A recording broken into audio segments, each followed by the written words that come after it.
আসসালামু আলাইকুম, আশা করি সবাই ভালো আছেন। অনেকদিন যাবত পিঠা খাওয়া হইতেছে না, তো আজকে মিষ্টি কিছু বলতে আমি এত মিষ্টি খাইতে পারি না, হালকা মিষ্টির মধ্যে করতে চাইতেছিলাম বনরুটি। তো খুব সহজে ঘরে কিভাবে বনরুটি তৈরি করা যায় তেলে ভাজার মাধ্যমে, মানে ভাপে দেওয়া না, এটা তেলে ভাজা, একদম সহজ। তো আজকে বনরুটি করাম, আপনারা পুরো ভিডিওটা দেখতে থাকেন। তো প্রথমে আমি বনরুটির যে ডোটা আছে এটা করে নিলাম। তো এখানে আমি নিছি হলো লিকুইড দুধ, গরুর দুধ। এটা গরুর দুধটা একটা বাটির মধ্যে নিয়ে নিতেছি।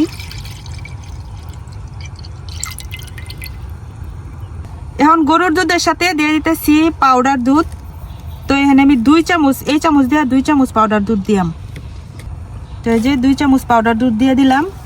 যে 2 চামচ পাউডার দুধ দিছি এই চামচ দিয়ে 2 চামচ চিনি দিয়ে দেন।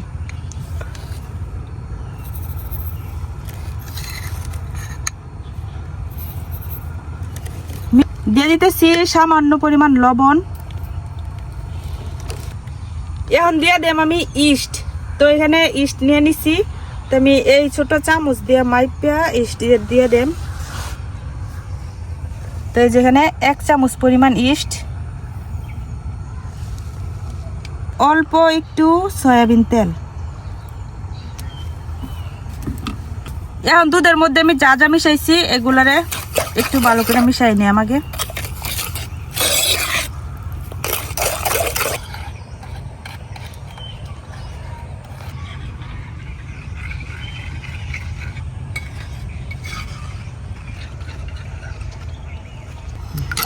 দুধের সাথে সবকিছু আমি একটু ভালো করে মিশাই নিছি।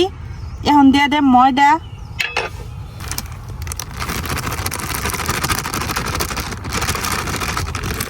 অল্প অল্প ময়দা দিয়া আমি আগে মাখাই নিলাম।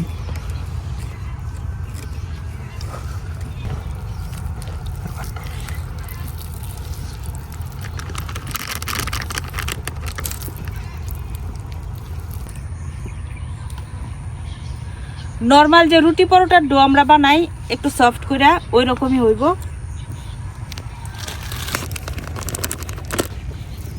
এত বেশি শক্ত হইতো না, আবার খুব বেশি নরমও না।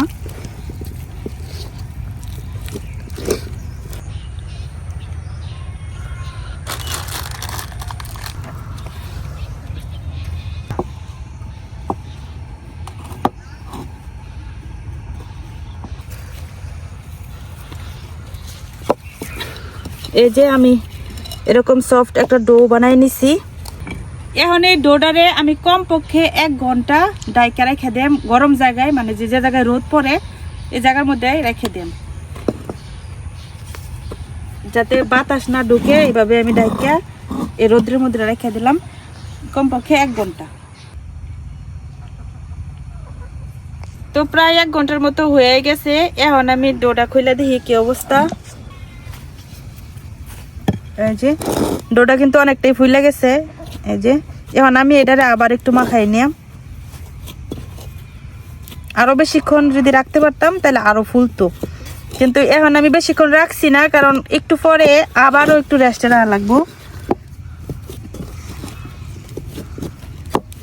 তো এই ডোডারে দ্বিতীয়বারের মতো আবার রেস্টে রাখা লাগবো। তো এখন আমি যেই সাইজের বনগুলা বানাইয়াম এই সাইজ অনুযায়ী ডো থেকে ছোট ছোট লিচি কাটে নিয়াম।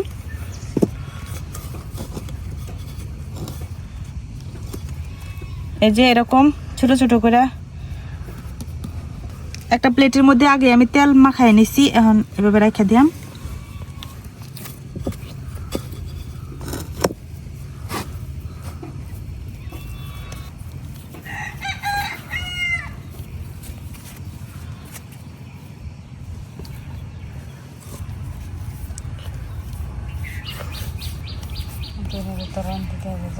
সব ভাজাই আছি।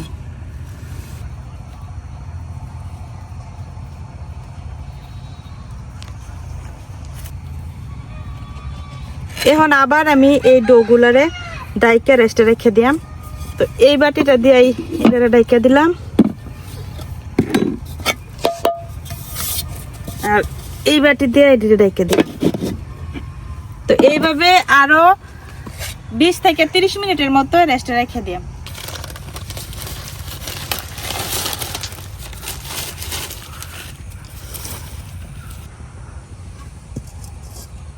বাঁচতে বেশিক্ষণ সময় লাগে না, বানাইতেও বেশিক্ষণ সময় লাগে না, শুধু একটু রেস্টে রাখা লাগে, এটাই আর কি টাইমটা নেই।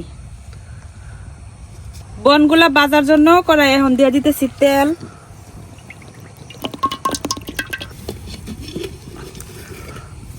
বলগুলা যে বিসমিল্লাহ।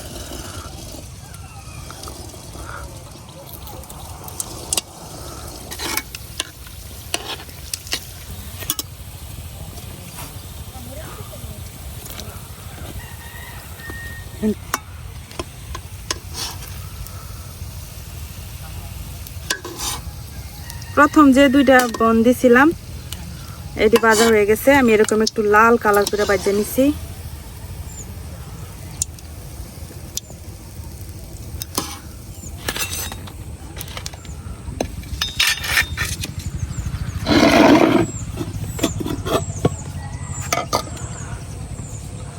এখন এইভাবে আমি বাকিগুলো ভাজা নিই।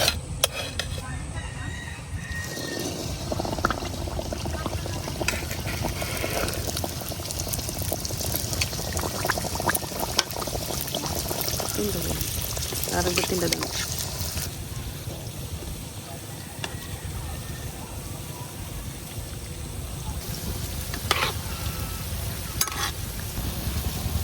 তেলে দেওয়ার সাথে সাথে এক একটা বন কি সুন্দর ফুলছে, যে দেখেন একদম ফুটবলের মতো হয়ে গেছে।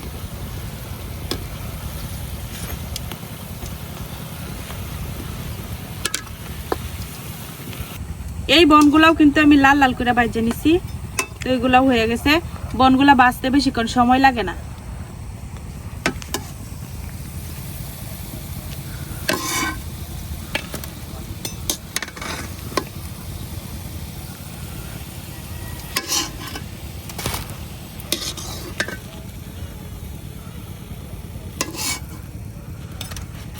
এই যে এখন এইভাবে বাকিগুলোও ভাজে নিলাম।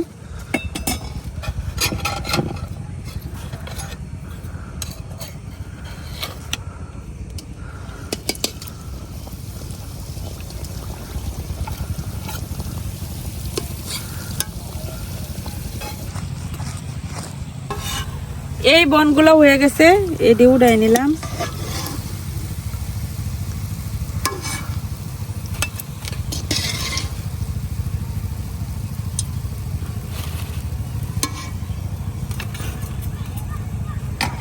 এই যে তৈরি হয়ে গেছে আমার ফুলকো ফুলকো মিষ্টি বন। তো এই বনগুলো এখন অনেকটাই গরম, একটু ঠান্ডা হইলে তারপরে আপনাদেরকে বাইঙ্গা দেখাইতেছি ভিতরটা কেমন হয়েছে।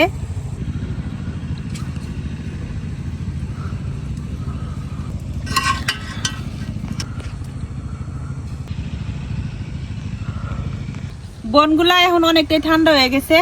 আর এখন আমি একটা বন আপনাদেরকে কাটটা দেখাই কেমন হয়েছে। তাও গরম, এতটাও ঠান্ডা হয়েছে না। এই যে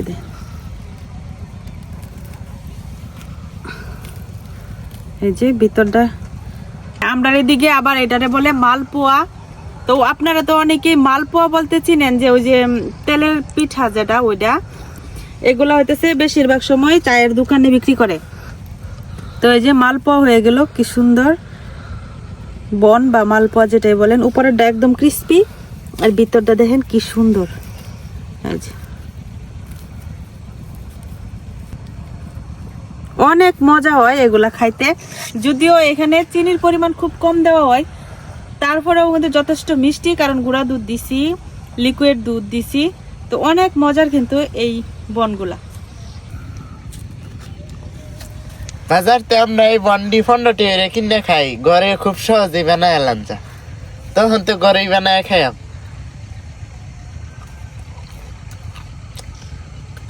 অনেক মজা হচ্ছে।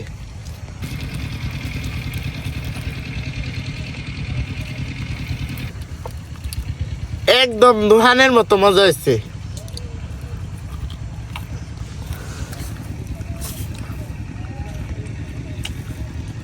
তো আপনারাও খুব সহজে কিন্তু এইভাবে বাসায় মালপোয়া বা মিষ্টি বন বানায় খাইতে পারেন। দেখতেই পাচ্ছেন খুব কম উপকরণ লাগে, আর বানাইতেও খুব সোজা, খাইতেও অনেক মজা। তো আজকে এখানে শেষ করতেছি। সবাই ভালো থাকবেন, সুস্থ থাকবেন। আল্লাহ হাফেজ।